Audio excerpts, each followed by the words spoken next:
So many depend on him for guidance and love, and tonight he is home for the holidays. Bishop Hilla gives a heartwarming, emotional thank you. Plus some chilling audio tapes of a pilot's pleas as his chopper crashes into the East Shoreway. And missing children posters are everywhere, but do they work? Well, we put you to the test, and the results here are shocking. Fox 8 News at 10 starts now.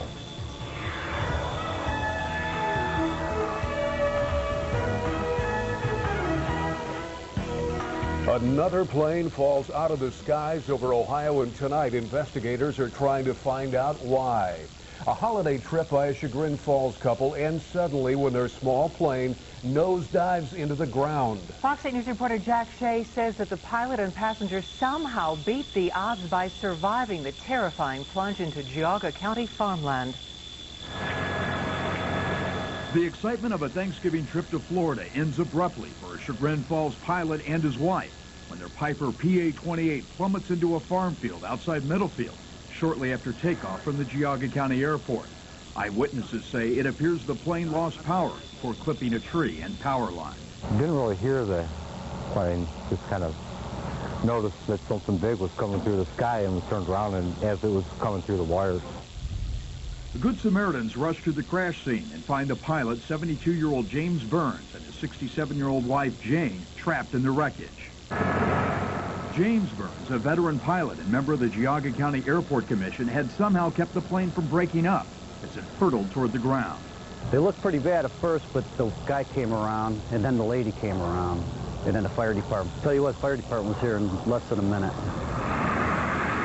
Rescuers used the jaws of life to pry the couple from their seats. Investigators are amazed that there was no explosion. The plane sliced through the 33,000-volt utility line, cutting electricity to nearby homes and businesses. The fuel was leaking out of the wings. That's one of those lucky days for them that it didn't catch on fire. Jane Burns was life-flighted to Cleveland's Metro Health Medical Center, her husband's Geauga Regional Hospital, after spending more than 15 minutes trapped in the plane. Despite their serious injuries, doctors say both have a fighting chance to recover. Those who witnessed the crash believe the Burns family has much to be thankful for this holiday season. I think the wires probably saved their life. That when they came through the cables, it slowed the aircraft down, so the ground impact wasn't as severe.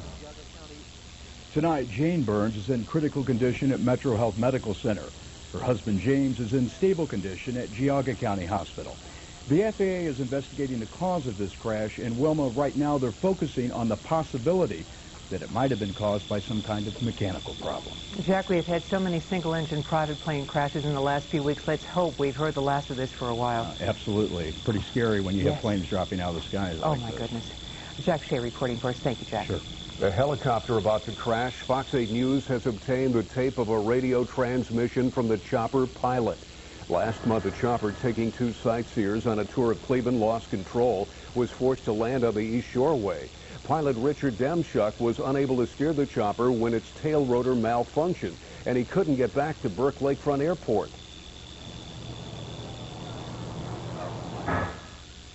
Lakefront helicopter 7, we're got a little bit of a problem here. Come on, baby. Helicopter 73 with you. The wind is 210 at 17. You're clear to land on the airport.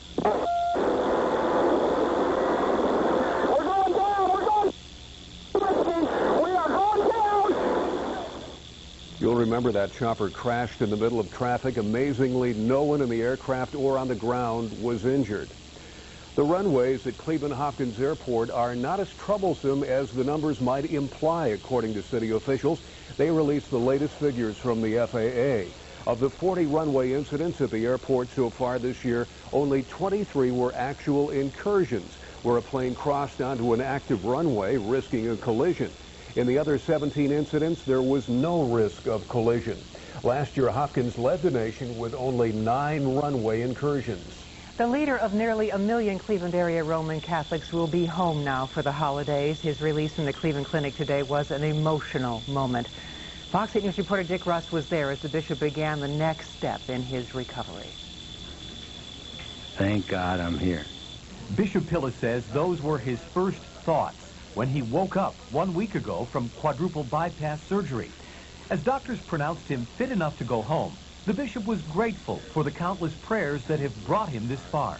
to know that everybody is that concerned personally in you, it's a wonderful source of support because, you know, in the normal course of any of your professions, sometimes you wonder what people think. Catholics and non-Catholics left no doubt what they thought this last week, with prayers and thousands of cards and letters for the spiritual leader of nearly 1 million people. If I've learned anything from this, no one's indispensable. We're all dependent on God. It's God's choice. And I think you reflect a lot about that. Everybody thinks they're going to have all these warnings. You don't have a lot of warnings sometimes. And I think, you know, we need each other. You know, people need each other. Bishop Pillis thanked God for his doctors and for the medical care Cleveland can offer. What a grace it is to have the best help available anywhere when you need this kind of help right here.